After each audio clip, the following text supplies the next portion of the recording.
Why do people use you? Stop being the convenient person. Boundary hacking.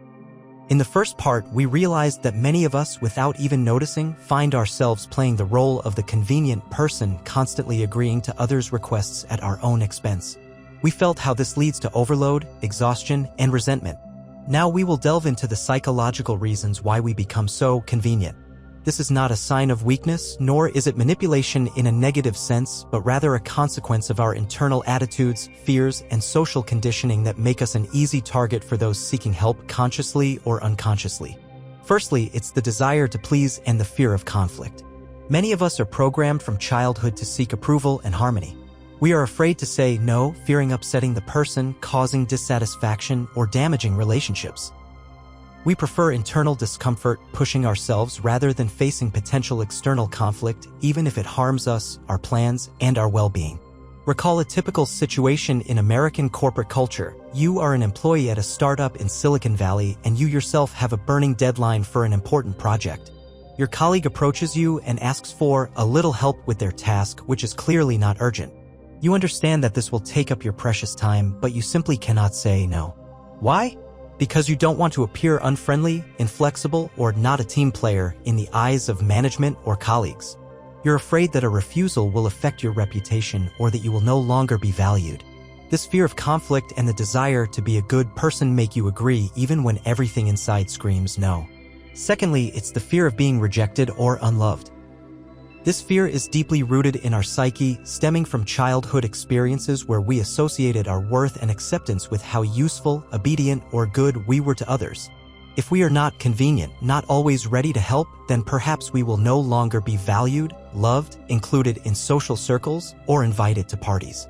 This is a deep, irrational fear that makes us push ourselves, taking on extra obligations just to remain needed and accepted. Imagine a situation with a family member who constantly asks you for help with household chores that they could perfectly well do themselves.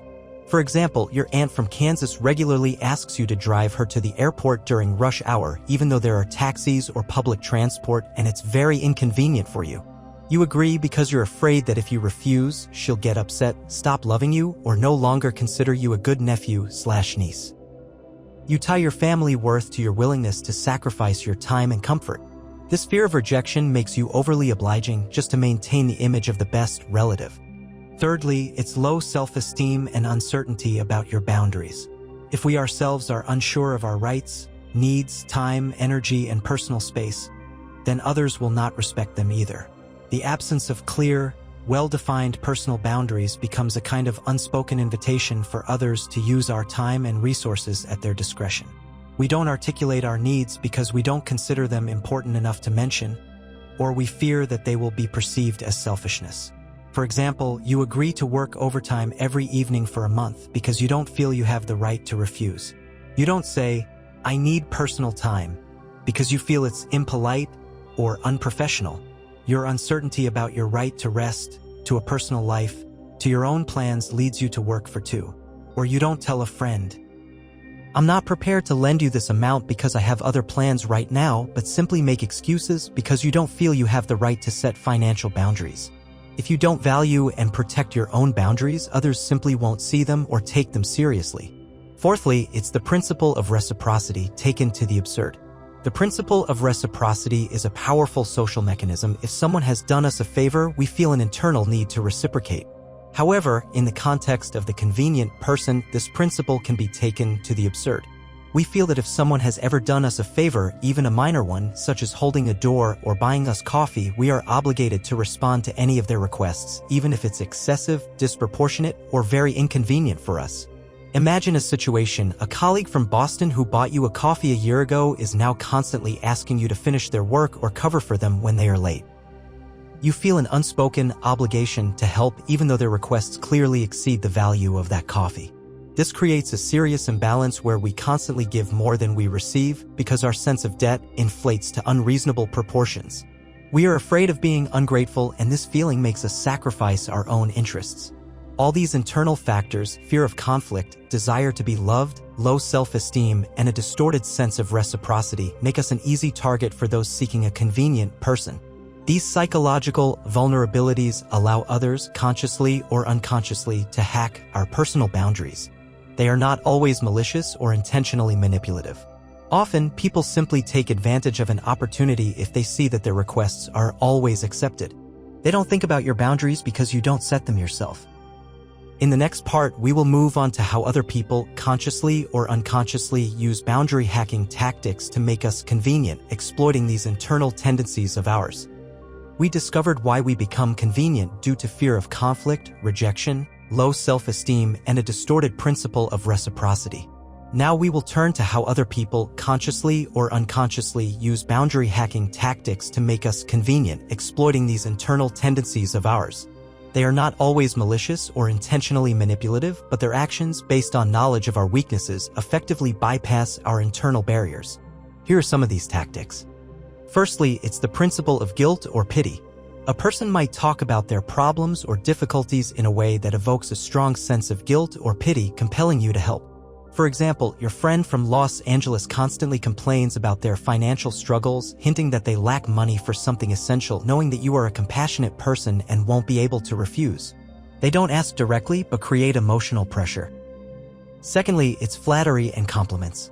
You're the only one who can do it so well, you always come through, you're so responsive. These words can make you agree to conform to the positive image they're painting for you. You agree because you want to be that good person they call you. Thirdly, it's creating false urgency or pressure. I need this right now, otherwise everything is lost. You don't want the whole project to fail because of you, do you? This forces you to make decisions in a hurry without having time to consider your options and resources and to ignore your personal boundaries under the pressure of an imagined catastrophe. Fourthly, it's passive aggression or resentment. If you refuse, the person might demonstratively take offense, become silent, sigh, or hint at your unresponsiveness, which makes you feel guilty and more pliable in the future. For example, a family member from Chicago, pouting, says, "Well, fine, I'll manage somehow myself," making you immediately change your mind just to avoid their displeasure or guilt. Fifthly, it's playing on uncertainty. They might make vague requests, not specifying volumes or deadlines, so that you figure it out yourself and take on more than intended. For example, "Can you help with the project?" without specifying how long it will take or exactly what needs to be done. Your conscientiousness makes you fill these gaps in their favor, taking on more than required. Sixthly, it's gradual boundary testing. First, they ask for a small favor, e.g., a ride to the subway, then a slightly larger one, a ride to a friend's house far away, and so on, until you find yourself completely burdened with others' affairs without even noticing how it happened. It's like a frog in boiling water, changes occur so slowly that they are hard to perceive. All these tactics exploit our internal attitudes and turn us into convenient people, preventing us from realizing that we are becoming victims. They use our fears and desires to get what they need from us, often at our own expense. In conclusion, understanding the mechanisms of boundary hacking and the reasons why we become convenient is not a call for isolation or refusing to help others. It is a valuable skill of self-control, self-esteem, and effective interaction. It allows you not only to stop being convenient for exploitation, but, most importantly, initiates the process of building healthy, respectful relationships.